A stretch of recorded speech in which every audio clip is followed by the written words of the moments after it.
Di dalam nama Yesus, aku berdoa mulai hari ini. Roh bekerja lebih kuat, Roh bekerja lebih dahsyat, membawa engkau alami terobosan, membawa engkau alami kemenangan, memastikan engkau selalu alami realita Tuhan. Terjadilah. Buka Alkitab kita masing-masing dalam Roma pasal yang ke-8. Tolong tambah powernya dikit. Bassnya boleh dikecilin dikit lagi. Roma pasal yang ke-8. Saya mengajak kita bisa membaca dari ayat yang ke-26 sampai ayat yang ke-30. Roma 8 dari ayat yang ke-26 sampai ayat yang ke-30. Kalau semua sudah mendapatkannya, mari kita akan baca sama-sama dengan suara yang keras. Cukup, Mario. Ayat yang ke-26. Demikian juga Roh membantu kita dalam kelemahan kita. Sebab kita tidak tahu bagaimana sebenarnya harus berdoa. Tetapi Roh sendiri berdoa untuk kita kepada Allah dengan keluhan-keluhan yang tidak terucapkan.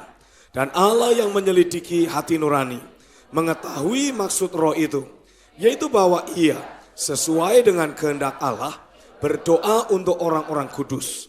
Kita tahu sekarang bahwa Allah turut bekerja dalam segala sesuatu untuk mendatangkan kebaikan bagi mereka yang mengasihi Dia, yaitu bagi mereka yang terpanggil sesuai dengan rencana Allah. Sebab semua orang yang dipilihnya dari semula, mereka juga ditentukannya dari semula untuk menjadi serupa dengan gambaran anaknya, supaya Ia, anaknya itu, menjadi yang sulung di antara banyak saudara. Dan mereka yang ditentukannya dari semula, mereka itu juga dipanggilnya. Dan mereka yang dipanggilnya, mereka itu juga dibenarkannya. Dan mereka yang dibenarkannya, mereka itu juga dimuliakannya. Amin. Sejak saya mulai memahami prinsip tentang membangun manusia roh, tidak bisa dipungkiri saya memang banyak mempergunakan doa bahasa roh, baik dalam kehidupan sehari-hari saya maupun untuk membangun pelayanan. Halo. Dan saya sungguh menikmati impact dan manfaatnya. Nah, saya percaya hal yang sama juga bisa saudara lakukan untuk hidupmu. Ya, buat saudara yang mungkin tidak terlalu terbiasa dengan istilah doa bahasa roh, karunia roh kudus dan semacam itu, biasakanlah diri saudara. Karena ada banyak manfaat yang saudara bisa nikmati. Ketika saudara mulai berkata-kata dalam bahasa roh, dalam ayat yang ke-26 dijelaskan, Roh Kudus membantu kita di dalam kelemahan kita. Karena seringkali kita tidak tahu bagaimana sebenarnya harus berdoa. Apa yang harus kita doakan. Bagaimana kita bisa berdoa sesuai dengan isi hati Tuhan. Nah, ketidaktahuan tersebut, kelemahan-kelemahan tersebut akan tertutup ketika saudara mulai berdoa dalam bahasa roh. Come on, katakan amin. Kenapa? Karena Alkitab sendiri mengatakan, tetapi Roh sendiri berdoa untuk kita kepada Allah. Halo, amin. Jadi sementara saudara berkata-kata dalam bahasa roh, Roh berdoa untuk kita kepada Allah. Alkitab menyebutkan Roh Kudus itu sebagai roh penolong, parakletos. Nah, parakletos, roh penolong, itu bisa diartikan juga seperti seorang juru bicara yang mewakili kita untuk berkata-kata. Halo, amin. Kalau di sebuah pengadilan otomatis sebutannya adalah apa itu? Pengacara. Pengacara yang mewakili kita berbicara di hadapan hakim di ruang pengadilan untuk kepentingan kita. Nah, itulah yang Roh Kudus lakukan. Dia berkata-kata di hadapan Sang Raja. Untuk apa? Kepentingan kita. Nah, kita seringkali punya berbagai macam permintaan, berbagai macam doa yang sebetulnya tidak akan menguntungkan buat kita. Tidak menjawab kebutuhan yang kita miliki. Come on. Tapi Roh Kudus tahu apa yang sebetulnya menjadi kebutuhanmu. Dan itu sebabnya ketika kita berkata-kata dalam bahasa roh dan Alkitab katakan Roh sendiri berdoa untuk kita kepada Allah, artinya dia tahu apa yang kita butuhkan. Dan dia sebagai penolong yang terus menyertai kita, akan menolong kita mencapai goal, mencapai target yang Tuhan tetapkan buat setiap kita. Halo, amin. Sadarkah saudara bahwa sebetulnya setiap kita sebagai hamba-hamba Tuhan, bahkan sebagai jemaat, Tuhan itu sudah menetapkan ada target untuk kita. Tahun 2018, bulan Agustus, bulan September, seharusnya saudara mencapai target tertentu. Nah, permasalahannya seringkali karena ketidakakuratan hidup yang kita miliki, kita jadi seringkali out of the track. Kita muter-muter sendiri, sibuk dengan urusan kita sendiri, sibuk menghadapi tantangan pergumulan yang kita buat sendiri, sehingga akhirnya tidak mencapai target yang Tuhan tetapkan. Nah, kalau saudara kehilangan target yang Tuhan tetapkan, sebetulnya saudara hidup dalam dosa. Karena arti dosa itu dalam kata Yunania hamartia, artinya luput dari sasaran. Saya tahu saudara tidak berzina, saudara tidak mencuri, tidak membunuh, tidak merampok. Dosa pun sudah jarang-jarang.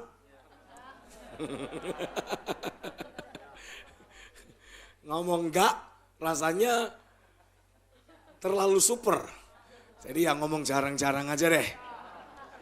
Tapi ketika saudara kehilangan target yang Tuhan tetapkan, saudara tidak mencapai target yang Tuhan tetapkan. Kau tidak ada di titik di mana engkau seharusnya berada. Oh, come on.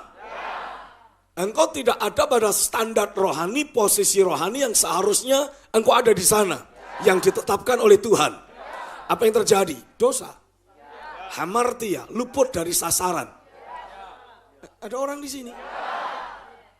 Nah, inilah yang sebetulnya dituliskan dalam kitab Yohanes dengan sebutan dosa yang tidak mendatangkan maut. Sudah pernah baca ayat itu? Nggak perlu dibuka lah ya. Perlu nggak nih?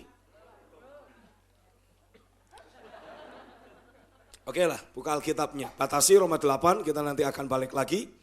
Lihat di dalam kitab 1 Yohanes. Pasal berapa itu ya, saya gak lupa. Ada yang masih ingat kitab 1 Yohanes berapa? Ada dosa yang tidak mendatangkan maut. Yohanes pasal yang kelima, ayat yang ke-16.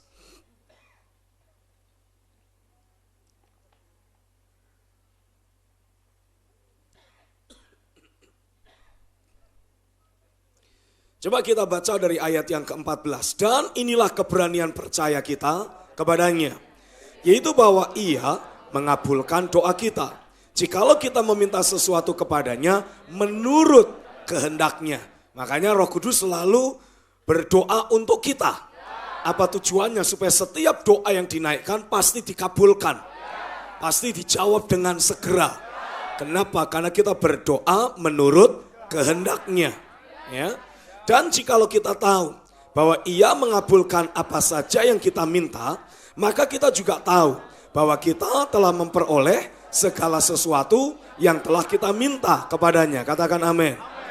Katakan sama-sama, aku percaya ketika aku berdoa sesuai dengan kehendak Tuhan, maka apapun yang aku doakan, pasti dia jawab, pasti dia berikan. Dan dia memberikannya dengan segera, tidak berlama-lama. Itu sebabnya kita membutuhkan Roh Kudus untuk menolong kita berdoa sesuai kehendak Allah. Amin. Nah, dalam ayat yang ke-16 dituliskan, kalau ada seorang melihat saudaranya berbuat dosa, yaitu dosa yang tidak mendatangkan maut, hendaklah ia berdoa kepada Allah dan dia akan memberikan hidup kepadanya, yaitu mereka yang berbuat dosa yang tidak mendatangkan maut. Ada dosa yang mendatangkan maut. Tentang itu tidak kukatakan bahwa ia harus berdoa. Semua kejahatan adalah dosa, tetapi ada dosa yang tidak mendatangkan maut. Ketika saudara sebagai orang-orang percaya, sebagai hamba-hamba Tuhan, tidak mencapai target dan standar yang Tuhan tetapkan, sebetulnya saudara sedang hidup dalam dosa. Engkau sedang melakukan dosa tapi yang tidak mendatangkan maut. Percayalah, makhluk mati tetap masuk surga. Saya ulangi buat saudara yang belum bisa fokus. Ini masih ada yang Sisa-sisa kunyahan makanan di mulut nih. Bisa langsung fokus? Alkitab menegaskan ada dosa yang tidak mendatangkan maut. Siapa yang melakukan ini? Hamba-hamba Tuhan, jemaat.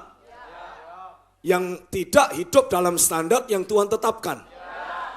Seharusnya setiap saudara belajar sadari, ada standar yang Tuhan tetapkan untuk setiap kita. Tapi seringkali, karena ketidakakuratan hidup yang masih kita miliki, kita tidak hidup dalam standar yang Tuhan tetapkan. Kehidupan kita tidak akurat, tidak harmoni dengan agenda kerajaan. Dan apa yang terjadi sebagai akibatnya? Saudara sedang hidup dalam dosa. Karena kata dosa, hamartia, itu bahasa Yunaninya, artinya luput dari sasaran. Apa target Tuhan? Engkau harus ada di dalam standarnya. Nah kalau saudara tidak ada dalam standar, artinya saudara luput dari sasaran. Luput dari sasaran, hamartia sama dengan dosa. Tapi ini bukan dosa yang mendatangkan maut. Kalau saudara mati tetap masuk surga. Ngomong haleluya dulu deh. Haleluya. Tapi apa yang terjadi ketika saudara terus hidup dalam dosa yang tidak mendatangkan maut? Walaupun kalau saudara mati tetap masuk surga, tapi di atas muka bumi ini, impact dan dampak yang seharusnya saudara munculkan berhasil diberangus oleh iblis. Jadi saudara sama kayak pohon tapi tidak berbuah. Tidak ada buah kerajaan yang muncul. Saudara jadi tidak memunculkan buah 30 kali lipat pun tidak. Dari mana saya bisa tahu? Ya karena saudara sedang tidak akurat. Kalau saudara tidak akurat, tidak mungkin engkau mengeluarkan buah. Nggak mungkin saudara mati-matian gila-gilaan buat Tuhan. Loh padahal buah 30 kali lipat adalah standar minimal.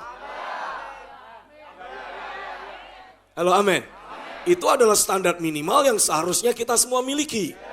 Jadi kalau saudara sebagai pendeta engkau kurang mati-matian bagi Tuhan, kurang gila-gilaan mengejar realita Tuhan, saudara sedang hidup dalam dosa. Saudara mungkin sudah jadi pohon yang besar. Saudara mungkin kelihatan subur, daunnya banyak, lebat, rindang, tapi tetap tidak ada buah. Nah kalau saudara melayani jemaat yang suam, kering, hambar, itu tuh tanda bahwa mereka sedang hidup dalam dosa. Tapi dosa yang tidak mendatangkan maut. Kalau mati tetap masuk surga. Tapi hidup sehari-hari mereka tidak punya impact. Tidak ada kesaksian yang muncul. Come on.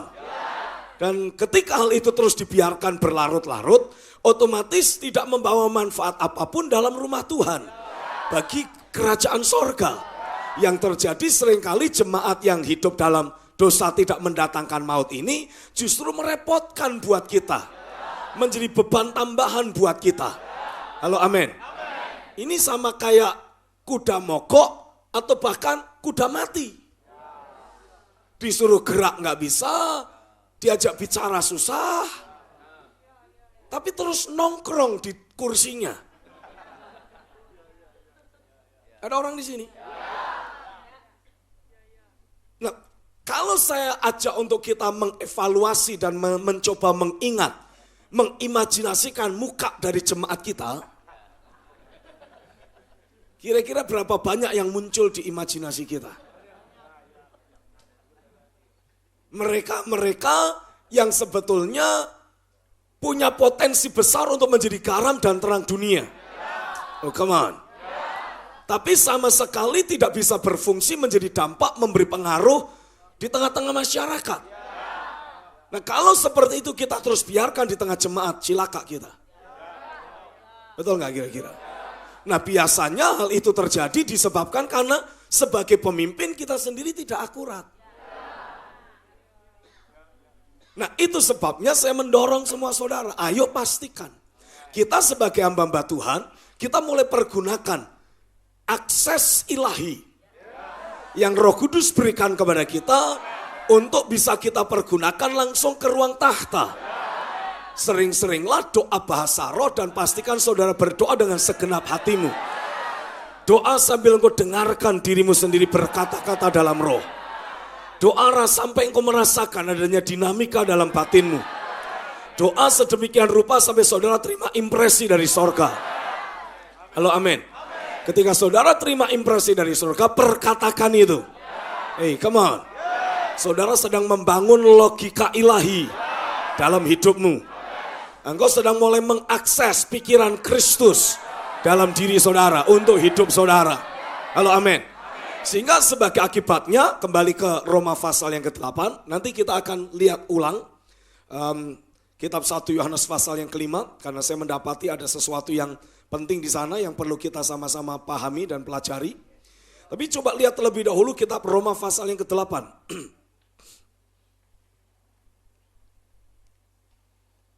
Roma pasal yang ke-8, ayat yang ke-26. Roh sendiri berdoa untuk kita kepada Allah dengan keluhan yang tidak terucapkan. Jadi selama saudara berdoa dalam bahasa roh, Roh Kudus sedang bersyafaat di hadapan Bapa untuk saudara. Halo, amin. Untuk kita yang sedang berdoa. Nah, pada saat yang sama, saudara mendapati ketika kita berdoa dalam bahasa roh, kita pun bisa mendoakan orang-orang kudus. Mendoakan jemaat, mendoakan pelayanan kita, mendoakan orang-orang lain yang berinteraksi dengan kita. Ayat yang ke-27, dan Allah yang menyelidiki hati nurani mengetahui maksud roh itu, yaitu bahwa ia sesuai dengan kehendak Allah berdoa untuk orang-orang kudus. Kita juga adalah orang kudus, toh? Jadi selain ketika saudara berdoa dalam bahasa roh, selain saudara berdoa untuk dirimu sendiri, seperti yang ditulis dalam 1 Korintus 14, engkau membangun dirimu sendiri. Ada orang di sini? Seringkali tanpa saudara sadari, sebetulnya Tuhan sedang pakai saudara untuk berdoa buat banyak orang yang lain. Minimal engkau sedang mendoakan jemaat, minimal engkau sedang mendoakan anggota keluargamu sendiri, minimal saudara sedang berdoa untuk orang-orang yang sering berinteraksi dengan dirimu. Halo, amin. Dan doa saudara adalah doa yang sesuai dengan kehendak Allah. Jadi seperti tadi yang ditulis dalam 1 Yohanes pasal yang ke-5, kita punya keberanian percaya bahwa Ia pasti mengabulkan doa kita. Halo, amin. Artinya pasti akan terjadi perubahan, terjadi terobosan di dalam diri kita, dan melalui diri kita menjangkau orang-orang lain yang berinteraksi dengan diri kita ini. Katakan amin. Itu sebabnya dalam 1 Yohanes 5 ayat 16, Yohanes menegaskan, kalau ada seseorang melihat saudaranya berbuat dosa, yaitu dosa yang tidak mendatangkan maut, hendaklah ia berdoa kepada Allah, dan Tuhan Allah akan memberikan hidup kepadanya. Alasan kenapa seseorang seringkali miss the target, tidak ada di dalam target yang Tuhan tetapkan, karena dia tidak memiliki kehidupan ilahi. Tidak ada kehidupan ilahi di dalam dirinya. Dia pasti sedang mulai berjalan keluar dari jalan Tuhan. Nah, orang kalau keluar dari jalan Tuhan, otomatis tanpa dia sadari, dia mulai mengandalkan pengertiannya sendiri. Mulai mempergunakan kekuatannya sendiri. Tanpa sadar dia mengkondisikan diri hidup di bawah kutukan. Karena terkutuklah orang yang mengandalkan kekuatannya. Tapi diberkatilah orang yang hidup bergantung kepada Tuhan. Halo, amin. Sama seperti ketika Balak mengupah Bileam untuk mengutuki Israel, Bileam berkata, aku tidak mungkin mengutuki orang-orang yang sudah diberkati oleh Tuhan. Nah, iblis pun sama. Iblis tidak mungkin mengutuki saudara. Tapi iblis bisa memberikan tipu daya yang membuat dirimu hidup di bawah kutukan. Caranya bagaimana? Mengalihkan fokus perhatian saudara. Membuat engkau tidak berfokus kepada kerajaan. Membuat engkau kehilangan fokus dari Tuhan. Mulai sibuk dengan urusanmu sendiri. Mulai sibuk dengan mengejar kesuksesanmu sendiri. Nah, ketika saudara memisahkan diri dari agenda kerajaan sorga, otomatis dengan sendirinya saudara keluar dari agenda Tuhan. Engkau keluar dari jalan Tuhan. Ketika saudara sibuk mengurus pelayananmu. Loh, ini pelayanan baik. Ya, Tapi belum tentu pelayananmu kan sesuai agenda Tuhan. Ketika saudara sibuk memperbesar jemaat yang kau pimpin. Lu ini buat Tuhan. Belum tentu. Itu sebabnya di hari-hari yang terakhir Yesus berkata, ada banyak dari antara kamu yang berseru-seru, Tuhan, Tuhan, Tuhan. Engkau mengusir setan demi namaku. Engkau melakukan banyak tanda dan mujizat demi namaku. Tapi aku tidak mengenal kamu. Kenapa? Karena ini orang-orang yang punya agenda sendiri. Punya rencana sendiri. Berjalan di jalannya sendiri. Tapi bawa-bawa nama Tuhan. Tuhan berkata, aku punya jalanku sendiri. Aku punya agendaku sendiri. Nah selama ini yang dilakukan adalah orang itu cuma bawa berbagai macam daftar kebutuhan. Lalu minta stempelnya Tuhan. Halo amin. Dia banyak bicara, Tuhan ini visi yang aku terima. Ini agenda yang aku mau buat. Ini rencana yang aku lakukan. Tolong berkati. Ada orang di sini. Jarang dari antara kita yang betul-betul datang ke hadirat Tuhan, bersimpuh di kaki Tuhan, lalu mencoba mendengar apa sebetulnya yang dia mau lakukan. Roh-roh dunia, khususnya di perkotaan, sudah membuat ada banyak hamba-hamba Tuhan menjadi terlalu sibuk dan selalu menyibukkan diri dan akan selalu bertambah sibuk. Sehingga tidak pernah ada waktu untuk duduk di bawah kaki Tuhan, mendengar suaranya, mengetahui isi hatinya. Istilahnya nih, kita cuma cari tangannya, tidak pernah cari hati dan wajahnya. Kita cuma cari kuasa, kita doa untuk apa? Biar diurapi. Kalau pelayanan ada urapan Tuhan. Loh kapan saudara mau duduk di bawah kaki Tuhan? Enggak bicara pelayanan, enggak bicara pengurapan. Ada orang di sini. Dan cuman bicara antara hatinya dan hati kita.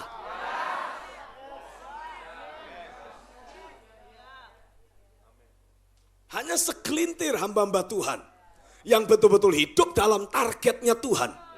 Kenapa? Karena mereka telah berhasil disibukkan oleh berbagai macam urusan atas nama pelayanan. Tapi bukan oleh Roh Kudus. Justru oleh roh-roh dunia. Saudara pergi ke pertemuan pendeta. Lihat pendeta AU datang pakainya cincin gede banget. Naiknya mobil yang mewah. Bajunya perlente. Saudara datang naik mobil juga tapi angkot. Enggak lah saudara sekarang sudah naik kelas, naik Grab. Punya sopir pribadi. Ya kan? Mobilnya banyak. Bisa gonta-ganti sesuka hati. Tapi tiap kali lihat pendeta yang satu ini saudara selalu berkata gini, wih seandainya. Lalu saudara mulai bertanya-tanya, Pak apa rahasia suksesnya? Saudara sedang mulai melangkah di langkah pertama menuju perjalanan orang fasik.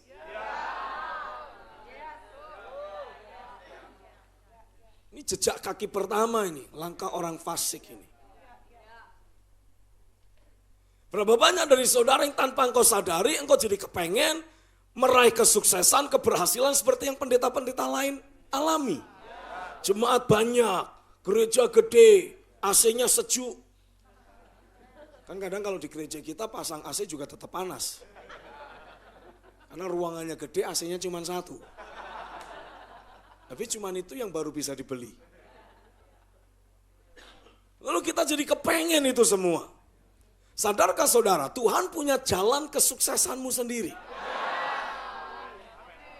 Nah Tuhan mau kita berjalan menapakinya. Dan asal saudara tahu, Tuhan tidak pernah iming-imingi saudara sukses. Tuhan tidak pernah iming-imingi saudara berhasil. Come on.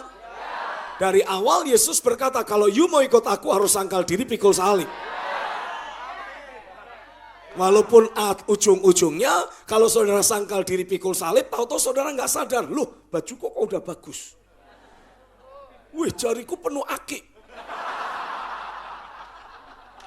Udah nggak satu, udah lima-limanya. Jadi kalau memberkati jemaat udah bukan begini saudara.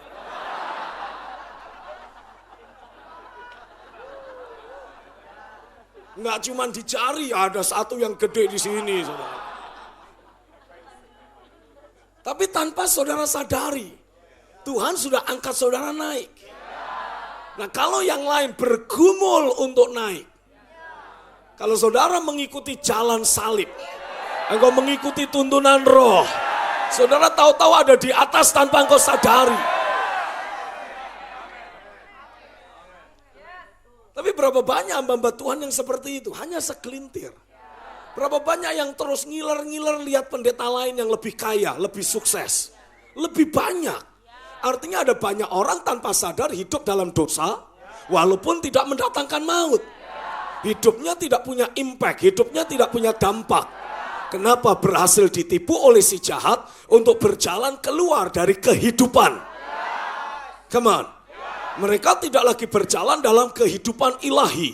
Mereka jalan dalam kehidupan yang manusiawi. Itu sebabnya Yohanes berkata, berdoalah supaya saudara-saudaramu itu kembali mendapatkan hidup. Tuhan memberikan hidup. Halo, amin. Nah ini semua bisa kita lakukan ketika saudara mulai berdoa dalam bahasa roh. Bahkan secara pribadi, engkau sendiri. Engkau akan mulai mendapati, lihat lagi Roma pasal yang ke-8. Ayat yang ke-28 sekarang. Kita tahu sekarang bahwa Allah turut bekerja dalam segala sesuatu untuk mendatangkan kebaikan bagi mereka yang mengasihi Dia. Yaitu bagi mereka yang terpanggil sesuai dengan rencana Allah. Dari ayat ini kita bisa tahu ketika kita berdoa dalam roh, saudara sebetulnya tanpa sadar seperti menata jalan hidupmu. Memastikan saudara akan ketemu orang yang tepat, mengalami peristiwa-peristiwa yang tepat, yang memang harus engkau alami. Walaupun seringkali peristiwa tepat tersebut tidak selalu berupa berkat. Kadangkala berupa tantangan, berupa peperangan.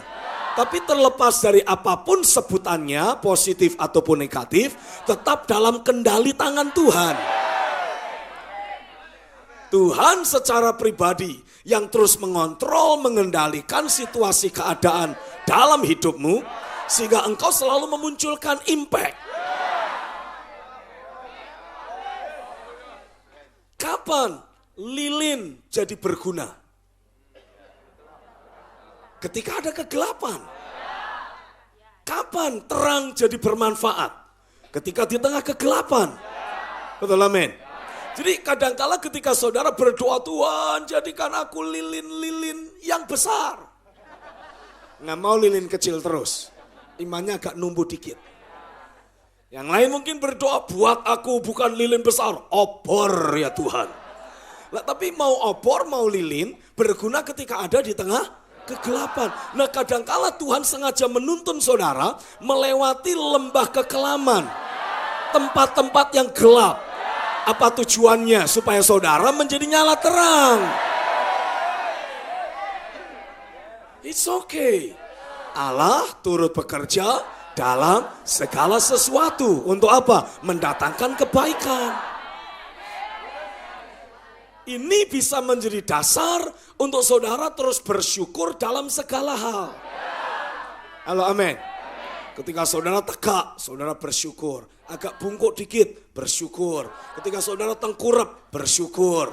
Ketika engkau bangkit lagi, lebih bersyukur. Halo, amin. Kadangkala Tuhan sengaja mengizinkan kita melewati masa-masa lemah. Apa tujuannya? Kita mulai menghargai kekuatan yang dari Tuhan.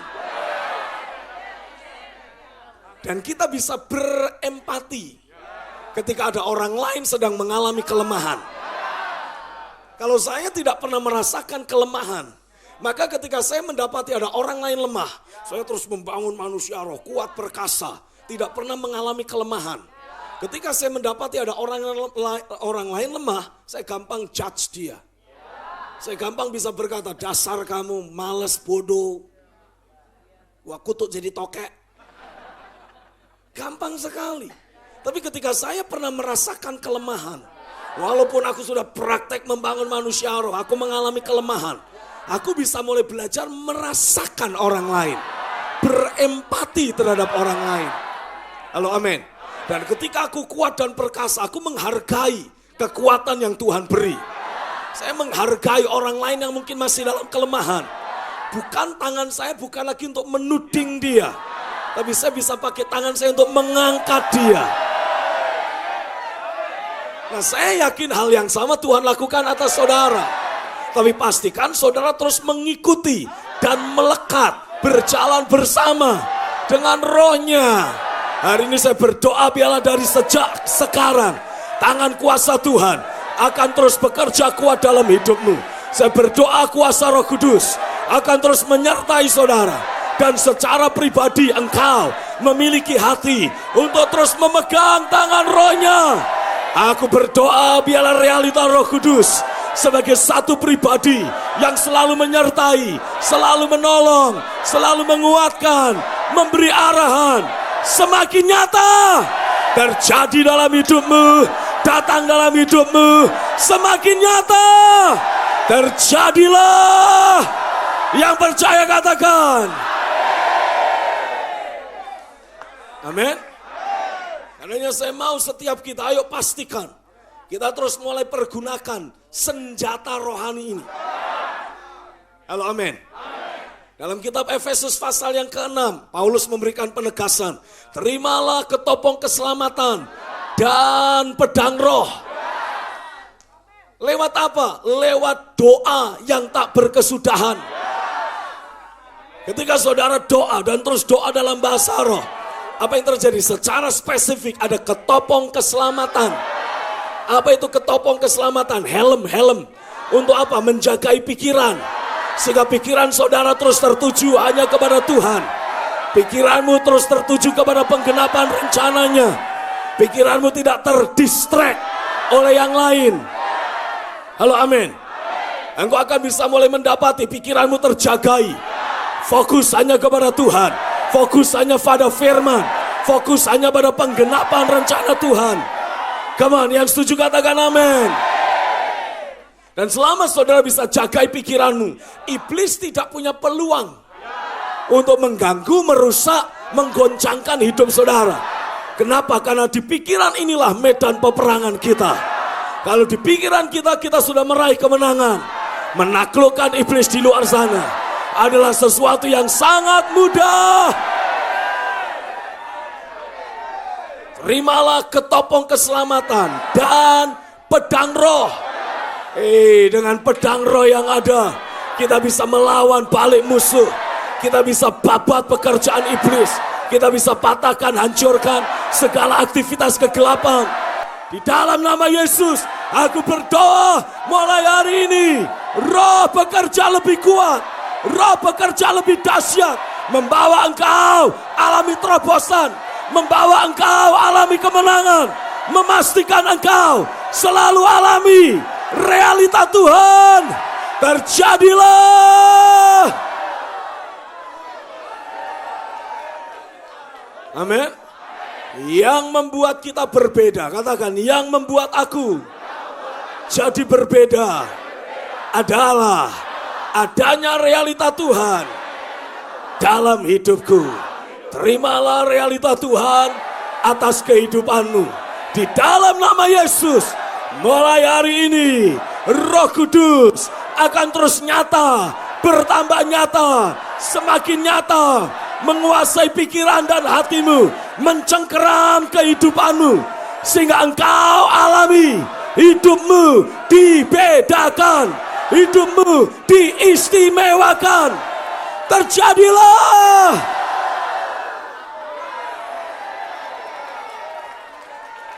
Katakan sama-sama, aku percaya lewat rohnya hidupku dibedakan. Lewat Roh Kudus hidupku diistimewakan. Yang setuju katakan amin.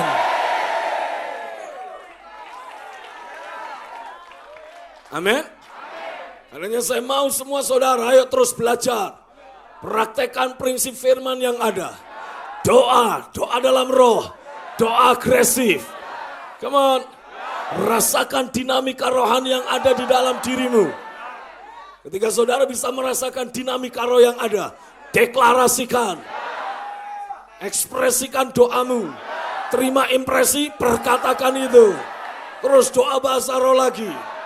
Saudara sedang menata jalan hidupmu. Tuhan akan mengatur situasi keadaan. Memastikan engkau akan bertemu dengan orang-orang yang tepat. Mengalami peristiwa-peristiwa spesifik yang membuat hidupmu semakin berdampak. Karena goal akhir Tuhan adalah selalu mendatangkan kebaikan bagi orang yang mengasihi Dia.